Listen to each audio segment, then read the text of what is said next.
Hi, everyone, and welcome to the Center for Justice and Accountability's virtual gala. I am Farah Brelvi. I'm the chair of the board of directors of CJA.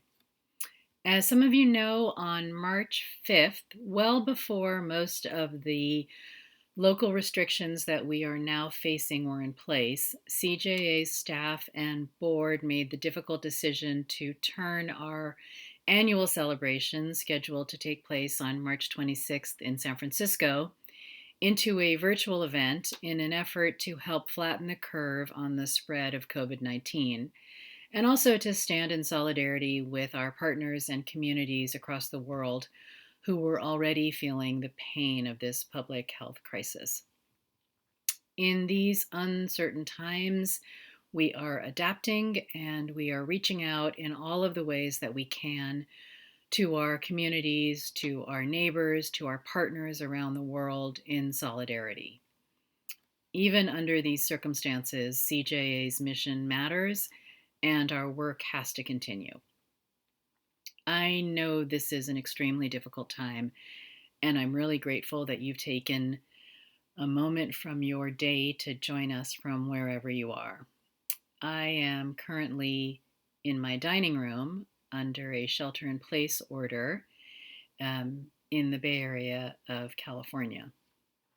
I hope that joining us in our celebration, even virtually, offers you a moment of respite from whatever challenges you have been facing today.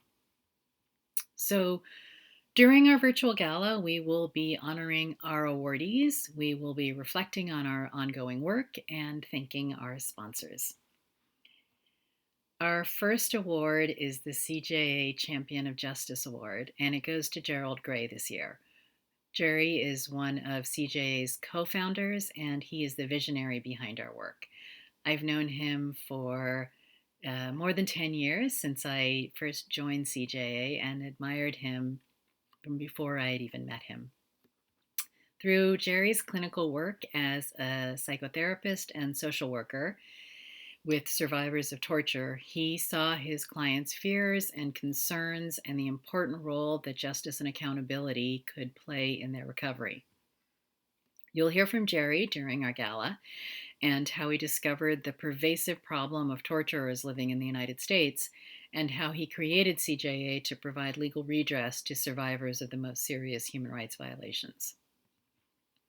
We are also delighted to honor Debevoise and Plimpton with CJA's Partner in Justice Award. Debevoise is CJA's co-counsel and partner on our groundbreaking cases seeking accountability for the Lutheran Church Massacre, which was one of the worst atrocities committed during Liberia's civil war. Debevoise also partners with us on a case seeking justice for the Sri Lankan military's systematic campaign of violence against journalists during the end of its civil war. Of course, our work is not possible without the incredible partnerships we develop all over the world. This year, our Judith Lee Stronach Award goes to the Yazidi women bravely seeking justice for ISIS's genocide against the Yazidis. During the genocide, women and girls were systematically enslaved, tortured, and raped.